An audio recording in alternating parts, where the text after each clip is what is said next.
Hi hello నమస్తే welcome to మనం TV. YCP వరుస అరెస్టుల వెనుక ఎవ్వరూ ఊహించని పరిణామాలే జరుగుతున్నాయని బయట వార్తలు వినిపిస్తున్నాయి. అవేంటో తెలుసుకోవడానికి ప్రయత్నం చేద్దాం. ఇప్పుడు మనతో ఉన్నారు సీనియర్ జర్నలిస్ట్ కట్టా కార్తిక్ గారు. నమస్తే సార్. నమస్తే రమ్య. సార్, వైసీపీలో అయితే వరుస అరెస్టులు జరుగుతున్నాయి. నెక్స్ట్ విడుదల రజనీని కూడా అరెస్ట్ చేస్తున్నారంటే వార్తలు వినిపిస్తున్నాయి. ఈ వరుస అరెస్టులు చూసుకుంటుంటే వీళ్ళు లోపలికి వెళ్ళడమే గానీ బయటకు వచ్చే అవకాశం అయితే కనిపించట్లేదు. అంటే నెక్స్ట్ ఎలక్షన్ కి అసలు వీళ్ళు బయటకు వస్తారంటారా జైల్లో నుండి? ఎస్, నీ అనుమానానికి కారణం ఏంది అంటే లోపలికి పోయిన ఒక్కొక్కరి మీద 10ల సంఖ్యలో కేసులు నమోదవుతా ఉన్నాయి. రైట్. ఇప్పుడు పోసానికి ఇష్టమల్లి అరెస్ట్ అయ్యాడు.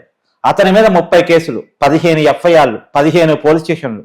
15 పోలీస్ స్టేషన్లకి అంటే భూమి సూర్యుని చుట్టూ తిరిగినట్టు పోలీస్ స్టేషన్ చుట్టూ కేసుల చుట్టూ పోసానికి ఇష్టమల్లి తిరగాలి. యాక్చువల్ గా అతను అరెస్ట్ చేసిందేమో ఉమ్మడి కడప జిల్లా అన్నమయ్య జిల్లా పోలీసులు. ఇప్పుడు అన్నమయ్య జిల్లా ఉమ్మడి కడప జిల్లా పోలీసులు అరెస్ట్ చేశారు. అక్కడ రాజంపేట సబ్ జైల్లో ప్రజెంట్ పోసానికి ఇష్టమల్లి ఉన్నారు. నిన్న ఉమ్మడి గుంటూరు జిల్లాకు సంబంధించినటువంటి నరసరావుపేట పోలీసులు పోయి అతన్ని పట్టుకొచ్చారు ఇక్కడ పోలీస్ స్టేషన్ కేసులో. అంటే ఇప్పుడు ఈ కేసులో బెయిల్ తెచ్చుకోవాలి, ఆ కేసులో బెయిల్ తెచ్చుకోవాలి. ఇప్పటికి 2 కేసులు అయిపోయింది. ఇట్లా తర్వాత మొత్తం 15 కేసులు ఉన్నాయి. 15 కేసుల్లో కూడా ఆయన అరెస్ట్ చేసే అవకాశం కనపడుతోంది. 15 పోలీస్ స్టేషన్ చుట్టూ కూడా 15 కోట్ల చుట్టూ కూడా తిప్పే అవకాశం కనపడుతోంది.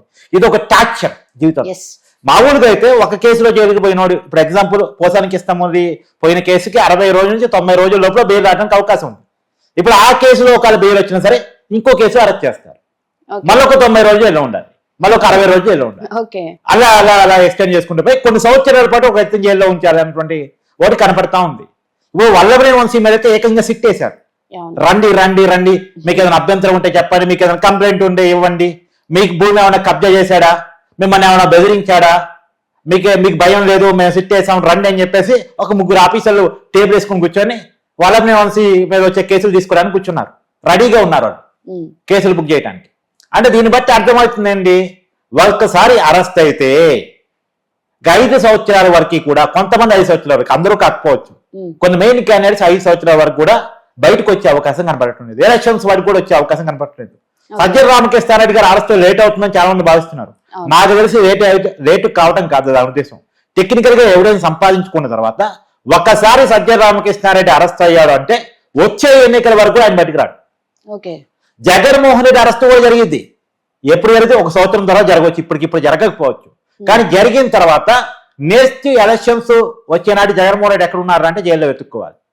ఆ రకంగా కేసులు బుక్ చేసే పరిస్థితి కనపడతా ఉంది. ఎందుకు వాళ్ళ మీద పెట్టడానికి అన్ని కేసులు కనపడుతున్నాయి నిజానికి. అయితే కార్తిక్ గారు, జగన్మోహన్ రెడ్డి లాస్ట్ టైం కూడా జైలుకి వెళ్ళి వచ్చి సీఎం అయ్యాడు. ఇప్పుడు ఒకవేళ అతను మళ్ళీ జైలుకి వెళ్తే సీఎం అయ్యే అవకాశం ఉందా? అంటే జైలుకి వెళ్ళి వచ్చి సీఎం అయ్యారు, కానీ జైల్లోనే ఉంటే జైల్లోనే ఎలక్షన్స్ అయ్యేనాడు జైల్లోనే ఉన్నాడు అనుకో. నిజానికి జగన్మోహన్ రెడ్డి భావించాడు రివర్స్ లో, ఏమని, నీ ఎలక్షన్స్ అయ్యేనాడు చంద్రబాబు నాయుడు జైల్లోనే ఉండాలనుకున్నాడు. అందుకని చంద్రబాబు నాయుడు అరెస్ట్ అయిన తర్వాత ఎట్ ఏ టైం 6 కేసులు పెట్టాడు. నిజానికి చంద్రబాబు గారు అరెస్ట్ అయిందేమో స్కిల్ డెవలప్మెంట్ కేసులో, కానీ చంద్రబాబు నాయుడు అరెస్ట్ అయిన తర్వాత పైబనెట్ కేసు పెట్టారు, అంగల్ కేసు అంత ముందే ఉంది, తర్వాత మద్యం కేసు పెట్టారు, ఇసుక అక్రమ అని చెప్పేసి పెట్టారు, ఇన్నర్ రింగ్ రోడ్ అని 1000 రింగ్ రోడ్డు కూడా కేసు పెట్టారు. మొత్తం 6 కేసులు అతని మీద స్కిల్ డెవలప్మెంట్తో కలిపి 6 కేసులు నమోదు చేశారు. అంటే ఒక కేసులో బెయిల్ వచ్చినా సరే మరో కేసులో జైల్లో ఉంచాల్సిందే అని అనుకున్నారు. ఎలక్షన్ దాకా చంద్రబాబు నాయుడు బయటికి రాకూడదు అనుకున్నారు. కానీ వైసీపీ ప్రభుత్వం ఎవిడెన్స్ చూపించలేకపోవటం ఫలితంగా, కోర్టులో చంద్రబాబు నాయుడు గారు చేసుకున్న న్యాయ పోరాటం ఫలితంగా ఆయనకి బెయిల్ వచ్చింది. ఫస్ట్ ఏమో అనారోగ్యం కారణాలతో ముందస్తు మధ్యంతర బెయిల్ వచ్చింది, తర్వాత ఏమో పర్మనెంట్ బెయిల్ వచ్చేసింది.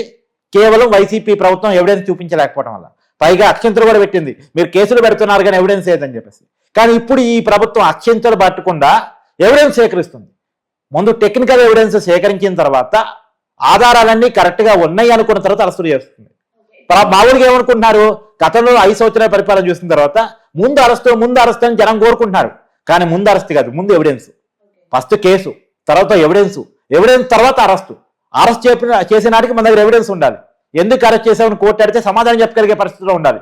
ఇది ఈ కూటమి ప్రభుత్వం ఆలోచిస్తుంది. అందుకే అరెస్టులు లేట్ అవుతున్నాయి, కానీ అరెస్టులు ఎంత లేట్ అవుతున్నాయో విడుదల అంతకన్నా లేట్ అయ్యే అవకాశం కనపడుతుంది. ఓకే, ఇప్పుడు విడుదల రజనీని ఏ కేసు మీద అరెస్ట్ చేయబోతున్నారు అంటే ఆమె మీద ఒక కేసు, నేను ఇందాక నుంచి చెప్తుంది, అది ఏ ఒక్క కేసులో కాదు, అనేక కేసులు అరెస్ట్ చేసే అవకాశం కనపడుతుంది. ఇప్పుడు ప్రైమరీ కేసు అనేది ఒకటి ఉంటది కదా, అంటే ముందు అరెస్ట్ చేసే కేసు ఏదైనా కావచ్చు. అంటే ఆ మీద నాకు తెలిసి కొంతమందిని బెదిరించి డబ్బులు తీసుకుంది, రైతుల దగ్గర డబ్బులు తీసుకుంది, ఈ జగనన్న కాలనీలు ఇప్పిస్తానని డబ్బులు తీసుకుంది, మనోహర నాయుడు అనేటువంటి ఒక వ్యక్తిని మోసం చేసింది, రాజేష్ నాయుడు అనేటువంటి ఒక వ్యక్తిని మోసం చేసింది.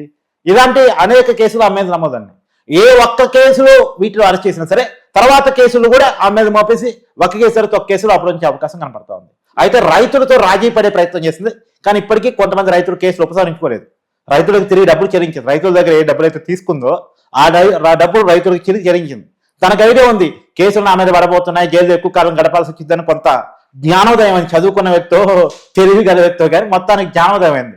ఆమె కేసు నుంచి తప్పించుకోవడానికి కేసులు పెట్టిన వాళ్ళతో రాజీ పడే ప్రయత్నం చేస్తా ఉంది.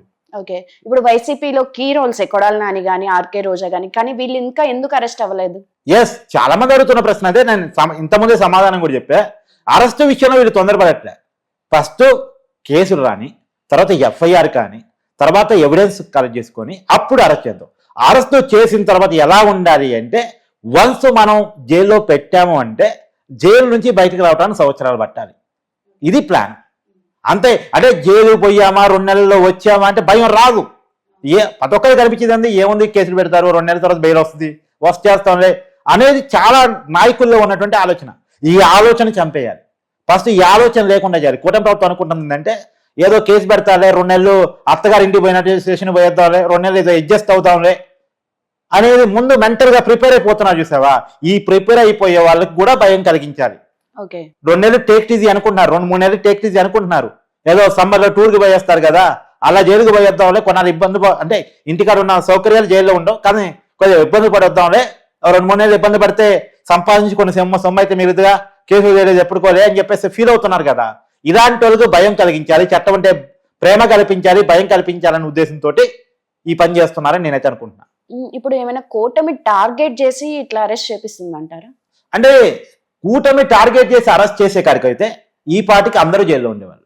వైసీపీ నాయకత్వం అంతా నువ్వన్న కొడాలి నానితో సహా జైల్లో ఉండేవారు. జగన్మోహన్ రెడ్డి కూడా జైల్లో ఉండేవారు. టార్గెట్ చేసి అరెస్ట్ చేయాల్సిన అవసరం లేదు, ఎందుకంటే వాళ్ళ మీద ఉన్న కేసులు చాలా ఉన్నాయి. ఇప్పుడు జగన్మోహన్ రెడ్డి 2011 నుంచి కేసులు ఉన్నాడు, 2011లోనే జైలు జీవితం గడిపినాడు, అవునా కాదా? అలాంటి వ్యక్తిని కొత్తగా ఇవాళ మరో కేసులో పెట్టాలని ఏముంది చెప్పు?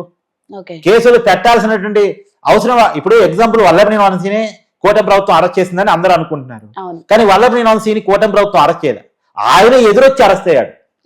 ఆయనే వాస్తవానికి ఈ దళిత యువకుని సత్యవర్ధన్ అని ఒక దళిత యువకుని కిడ్నాప్ చేసి బెదిరించకపోయి ఉంటే వల్లభనేని వంశీ అరెస్ట్ జరుగుండేదే కాదు.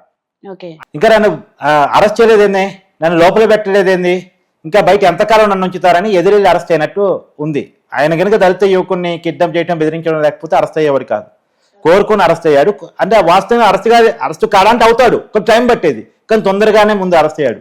కానీ ఏదైనా వరుస అరెస్టులు నడుస్తున్నాయి. సజ్జల రామకృష్ణారెడ్డి లైన్లో ఉన్నాడు, గోరంట్ల మాధవ్ లైన్లో ఉన్నాడు, తర్వాత విడుదల రజని లైన్లో ఉంది, తర్వాత కొడాలి లైన్లో ఉండు, ద్వారంపూడి చంద్రశేఖర్ రెడ్డి, పెద్దిరెడ్డి, మిథున్ రెడ్డి, తర్వాత జగన్మోహన్ రెడ్డి. ఇదంతా కూడా వరుస అరెస్టుల క్రమంలో 1 by 1 నడుస్తూ ఉంటే మొన్న శాసనమండలి సమావేశంలో కూడా లోకేష్ చెప్పాడు, ఇక నుంచి రాసి పెట్టుకోండి, ఈ డేట్ రాసి పెట్టుకోండి, ఈ టైం రాసి పెట్టుకోండి, అరెస్టులు నడుస్తాయి, నడవబోతున్నాయి. ఆ వైసీపీ నాయకత్వం అంతా కూడా అరెస్టులు కాబోతా ఉన్నారు, తప్పు చేసిన ఎవరిని వదిలిపెట్టేది లేదని చెప్పేసి చెప్పాడు. చెప్పిన మరుక్షణం వరుసగా అరెస్టులు నడవటం మనం చూస్తా ఉన్నాం. ఈవెందో ఇవాళ మనకున్నటువంటి సమాచారం మేరకు ఐపీఎస్ అధికారి సునీల్ కుమార్ కూడా అరెస్ట్ కాబోతున్నారు అనేటువంటిది మనకు అందుతున్నటువంటి సమాచారం.